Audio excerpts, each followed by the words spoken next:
সকলকে আমার শুভেচ্ছা আর ভালোবাসা জানিয়ে শুরু করছি। আজ তোমাদের পড়াবো আগমনী প্রেমেন্দ্র মিত্র। প্রেমেন্দ্র মিত্রের লেখা একটি কবিতা আগমনী, সেইটা তোমাদের আগে পড়াবো। চলো শুরু করি। আগমনী প্রেমেন্দ্র মিত্র। বর্ষা করে যাব যাব, শীত এখনো দূর, এরই মধ্যে মিঠে কিন্তু হয়েছে রোদ্দুর। কবি বলছেন বর্ষা যাব যাব করছে, কিন্তু শীত এখনো আসেনি, শীত এখন অনেকটা দূরে আছে।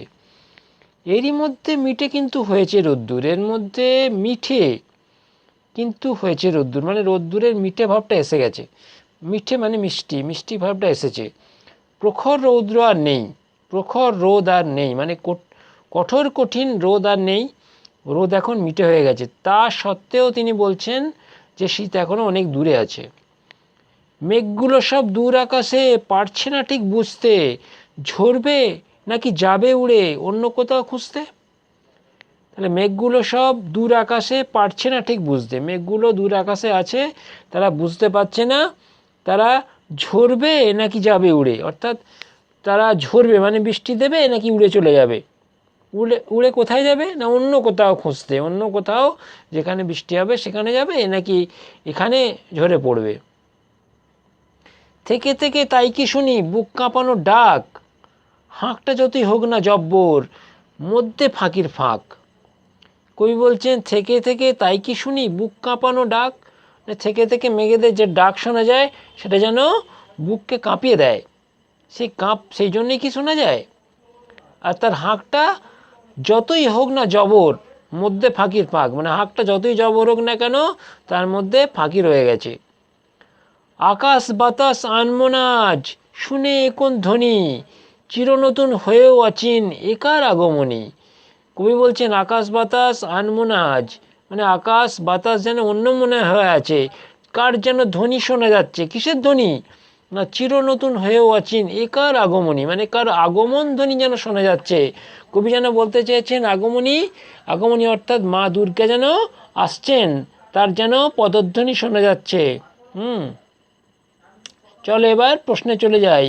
প্রথমে আছে একটি বাক্যে উত্তর দাও। শরৎ ঋতুর আগে কোন ঋতু আসে? শরৎ ঋতুর আগে বর্ষা ঋতু আসে। শরৎকালে বাঙালিদের কী কী উৎসব হয়? শরৎকালে বাঙালিদের প্রধান উৎসব শারদীয়া দুর্গা পূজা, তারপরে আসে শারদীয়া লক্ষ্মী পূজা, তারপর হচ্ছে দুটো বড় বড় উৎসব কালী পূজা এবং ভাইফোঁটা। এগুলো কিন্তু শরৎ ঋতুর উৎসব। পরের প্রশ্ন, দু তিনটি বাক্যে উত্তর দাও। শরৎকালে প্রকৃতির রূপ কেমন থাকে? শরৎকালে প্রকৃতি অত্যন্ত সুন্দর সাজে সেজে ওঠে, চারিদিকে সবুজে সবুজ আর কাশফুল ফোটে, আকাশে ঘন কালো মেঘ দেখা যায়, আবার কখনো বা পেঁজা তুলোর মতো মেঘ দেখা যায়, কখনো ঝরে পড়ে বৃষ্টি, কখনো আকাশ পরিষ্কার নীল আকাশ দেখা যায়। শরৎকালের মেঘ দেখতে কেমন হয়? শরৎকালের মেঘ দেখতে হয় পেঁজা তুলো, নাহলে মানে একদম কালো, ঘন কালো। শরৎকাল প্রসঙ্গে মনে পড়ে এমন দুটো সাদা জিনিসের নাম করো। এটি থাকে আকাশে, একটা থাকে মাঠে। একটি আকাশে থাকে সাদা মেঘ, সাদা পেঁজা তুলোর মতো মেঘ, আর মাটিতে থাকে কাশফুল।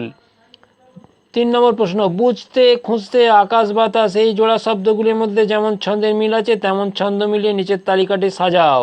যেমন হচ্ছে রোদ্দুর, হচ্ছে তার সঙ্গে মিল আছে সমুদ্র, প্রাচীন তার সঙ্গে মিল আছে অচিন, ধ্বনি তার সঙ্গে মিল আছে আগমনী, বর্ষা তার সঙ্গে মিল আছে ভরসা, হাঁক তার সঙ্গে মিল আছে ডাক।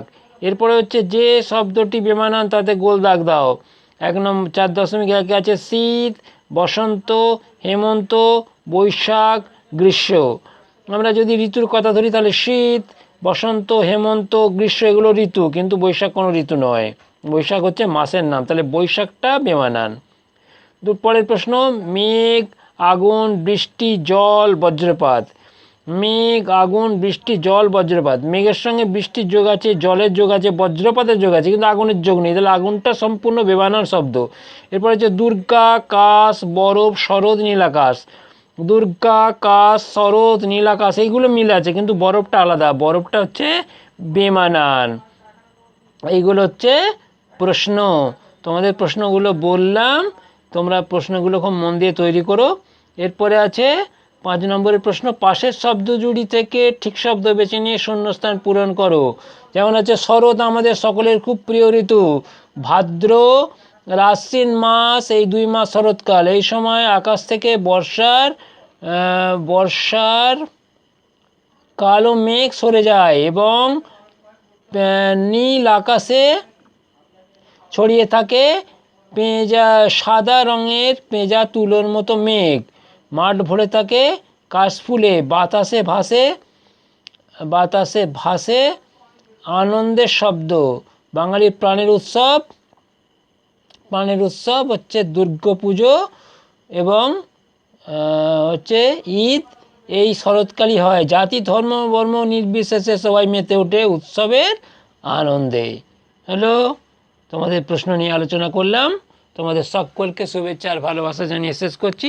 তোমরা সকলে খুব ভালো থেকো। হ্যাঁ, সামনেই দুর্গোৎসব, খুব আনন্দের সঙ্গে দুর্গাপূজা উপভোগ করো। সকলকে আরও একবার শুভেচ্ছা জানিয়ে শেষ করছি।